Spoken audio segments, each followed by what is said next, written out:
Hi friends, welcome back our channel. இன்றைக்கி என்ன video பார்க்க போகிறோன்னா, திருவனந்தபுரத்தில் இருக்க பத்மநாத சுவாமி கோயிலுக்கு தான் போக போகிறோம். திருவனந்தபுரம் போகிறக்கு நிறைய ட்ரெயின் ஃபெசிலிட்டியும் இருக்குது. இன்றைக்கி நாங்கள் ட்ரெயினில் தான் போக போகிறோம். நாங்கள் போனது வர்க்கலாலேருந்து திருவனந்தபுரம் ட்ரெயினில் போயிருந்தோம். இந்த train journey 1 hour train journey.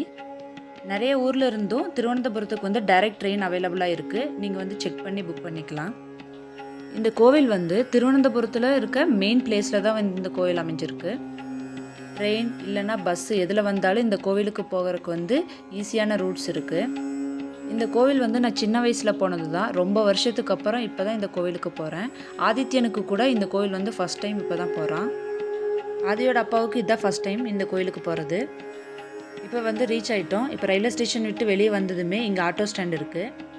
இங்கேருந்து கோயிலுக்கு எப்படி போகலான்னு சொல்லிட்டு அங்கே விசாரிச்சுட்டு இருந்தோம். அப்போ தான் இங்கே சொன்னாங்க, கம்மி ரேட்லேயே இங்கே ஆட்டோஸ் எல்லாம் போகலான்னு சொல்லி. அந்த ஆட்டோவெல்லாம் புக் பண்ணுறதுக்கு இங்கே பக்கத்துலேயே ஒரு ஆட்டோ ஸ்டாண்ட் இருக்குது. ரயில்வே ஸ்டேஷன்லேருந்து கோயிலுக்கு போகிறதுக்கு 50 ரூபா சார்ஜ் பண்ணாங்க. இந்த டிக்கெட் நம்ம இங்கேயே வாங்கிக்கணும் பே பண்ணி. நம்ம எந்த பிளேஸு சொல்கிறோமோ அந்த பிளேஸ்க்கு இங்கே டிக்கெட் வாங்கிட்டு அவங்க டைரெக்டாக அங்கே ட்ராப் பண்ணிடுவாங்க. எந்தவித எக்ஸ்ட்ரா சார்ஜுமே கிடையாது. ரயில்வே ஸ்டேஷன்லேருந்து ஒரு 1.5 கிலோமீட்டர் போகிற தூரம் தான் கோவில். கோவில் முன்னாடி வரைக்கும் போக முடியாது. ஸோ கோவில் கேட்லேயே ட்ராப் பண்ணிட்டாங்க. இறங்கின உடனே இங்கே பக்கத்தில் பெரிய குளம் இருக்குது. இதுதான் இந்த பத்மநாத சுவாமி கோயிலே ரொம்ப ஃபேமஸான பிளேஸ்னு சொல்லியிருந்தாங்க. இந்த கோவிலில் தான் பல வருஷத்துக்கு முன்னாடி பாதாள அறையை இங்கே ஓப்பன் பண்ணியிருந்தாங்க. அது ரொம்பவே ஃபேமஸாக பேசப்பட்டுச்சு. அந்த அறைகள் இருந்து தான் கோடிக்கணக்கான நகைகள் ஆபரணங்கள் எல்லாம் எடுத்திருந்தாங்கன்னு சொல்லியிருந்தாங்க. அப்புறம் இந்த கோயிலுக்குள்ளே ஷர்ட்டு, பேண்ட்டு, அதுக்கப்புறம் பேக்ஸு, ஃபோனு எதுவுமே அலௌடு கிடையாது. நம்ம கொண்டு வந்திருக்க திங்ஸ் எல்லாமே இங்கே லாக்கரில் வச்சுட்டு தான் நம்ம உள்ளே போகணும். இங்கே ஜென்ஸுக்கு வேஷ்டி கட்டிட்டு தான் உள்ளே அலௌடு. லேடிஸ்க்கு சாரீ போட்டிருந்தா அலோவ் பண்ணுவாங்க. சுடிதார் இருந்தால் அலௌடு கிடையாது. அப்படி சுடிதாரெல்லாம் போட்டிருந்தா இங்கே ஏதாவது துண்டு வாங்கி கட்டிட்டு தான் போகணும். இங்கே துண்டு விற்கவும் செய்கிறாங்க, வாடகைக்கும் கொடுக்குறாங்க. நம்ம வீட்டிலேருந்து கொண்டு வரலன்னா இங்கே வாங்கி அதை கட்டிட்டு உள்ளே சாமி கும்பிட போகலாம். இன்றைக்கி நாங்களும் எனக்கு வாங்காமல் வந்ததுனால இங்கே வேஷ்டி மட்டும் வாங்கி அந்த பேண்ட்டுக்கு மேலே யூஸ் பண்ணிக்கிட்டோம். ப்ராப்பரான ட்ரெஸ் கோடு இருந்தால் மட்டும்தான் உள்ளே கோயிலுக்குள்ளே அலோவ் பண்ணுவாங்க. மெட்டல் டிடெக்டர், அதுக்கப்புறம் ஃபுல் செக்யூரிட்டி செக் பண்ணதுக்கப்புறம் தான் கோயிலுக்குள்ளேயே எல்லோரையும் அலோவ் பண்ணுறாங்க. சின்ன குழந்தையாக இருந்தால் கூட ப்ராப்பரான ட்ரெஸ் இருந்தால் மட்டும்தான் உள்ளே அலௌடு.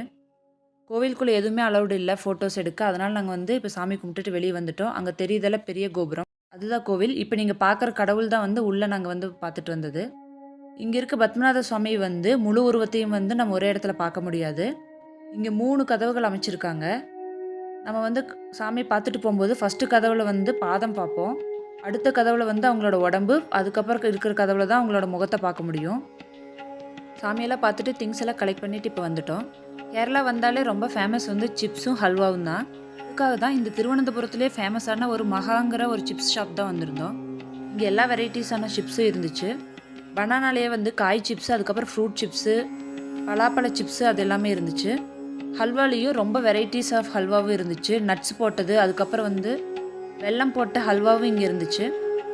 இங்கே எல்லாமே டேஸ்ட் பண்ணி பிடிச்சிருந்தா மட்டும் வாங்கிக்கலாம். நாங்களும் வீட்டுக்கு அதுக்கப்புறம் ஃப்ரெண்ட்ஸுக்கு கொடுக்கறதுக்காக எல்லாமே டேஸ்ட் பண்ணி இப்போ வாங்கிட்டு கிளம்பிட்டோம். நீங்களும் கேரளா வந்தீங்கன்னா கண்டிப்பாக இந்த திருவனந்தபுரம் ஒரு டைமாவது விசிட் பண்ணி பாருங்கள்.